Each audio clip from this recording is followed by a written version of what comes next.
In order to make sense of our complex reality, we project out complex and abstract symbols and concepts into the world. Alchemy is the process of understanding the abstract symbols and concepts that we project out into the world, unconscious as well. So in our dreams, in the things that we see.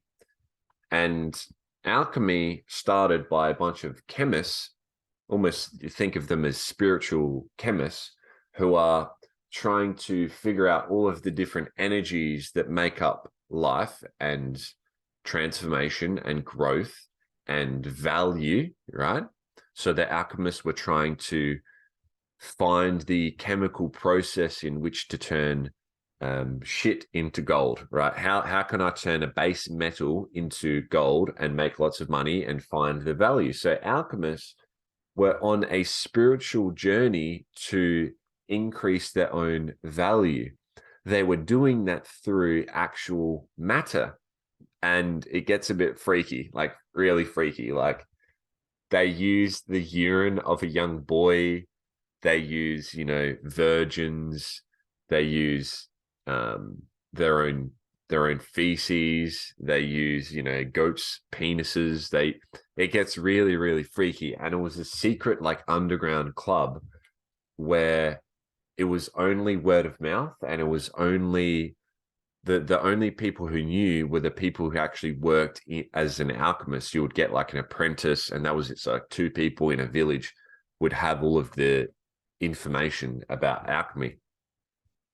So this book here, Alchemy, An Introduction to the Symbolism and Psychology, is by one of Carl Jung's students, Marie-Louise von Franz.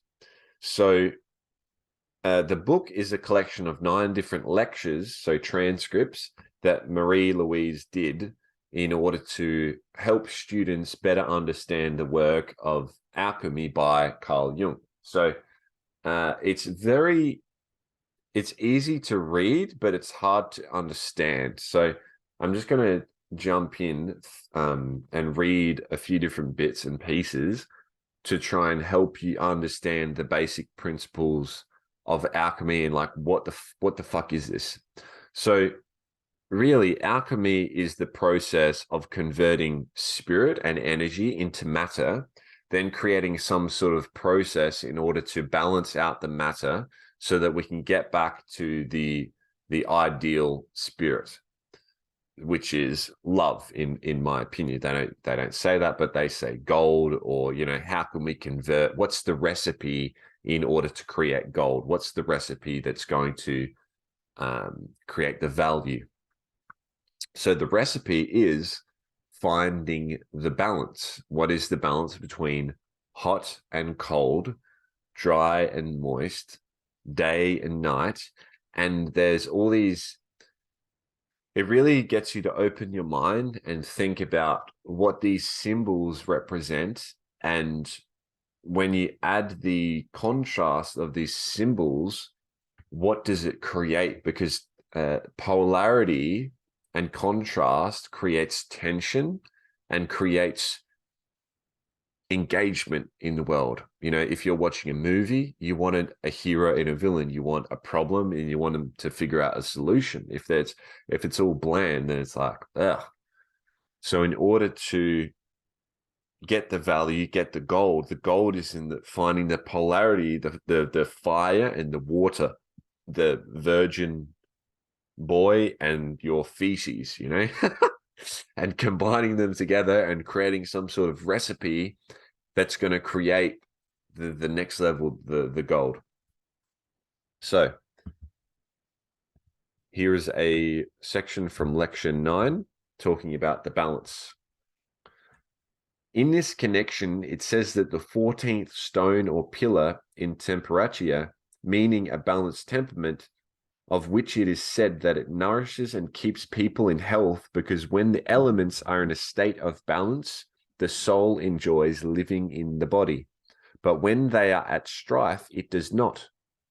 Therefore, balance is the right mixture of elements, and warmth and coldness of dry and moist, so that one does not overbalance the other, which is why the philosophers said to watch that the mystery does not evaporate and the acid turn into steam. Pay attention so as not to burn the king and queen with too much fire. The inner process can be overdone with too much fire, as happens to those who strive after the process of individuation. So Marie-Louise is talking about the term individuation, which Carl Jung coined, where it's, okay, how do I become an individual? How do I get to know myself and who I am and what I'm here for? That is the process of individuation. So when you're trying to grow, when you're trying to be an individual, go through this individuation process, it requires the pain and the suffering of this intense heat, this inferno that's burning inside of you, that's going to start the process. The inner process can be overdone with too much fire, as happens to those who strive after the process of individuation. If you're striving for more, do you ever get angry or burnt out? You know, these words don't just come out of nowhere. They represent things. And that's when you start getting into alchemy, you really have to look into things and think about things. Or what the fuck's that mean? They say they can't go to a party, for instance, because I have to stay home and do my mandalas. It is the desire to force the process, but one cannot force a process of growth. It is foolish to storm at a little oak tree, telling it to grow more quickly, for that is against nature. It would be better to water it and put some dung at its roots. There are things in the inner process which cannot be speeded up, and it is no good being impatient. So the instruction not to burn up the king and queen means not to try to force the inner conjunctio, in that there is always ego. It is a greedy, immature attitude which naturally leads to the wrong thing, and therefore the alchemists always give this warning about not overheating the process. Some even recommend that one should never have a greater warmth than that of a fresh horse dung, which would be about the temperature of the human body, the temperature of the interior of the warm-blooded creature. It should be adequate to the human being in everything which is extra modum, as the text says. Beyond measure is wrong. Even the good, if beyond measure, is wrong. Everything which contains the infantile pushing assent is wrong. It can be felt, and one knows it will lead nowhere.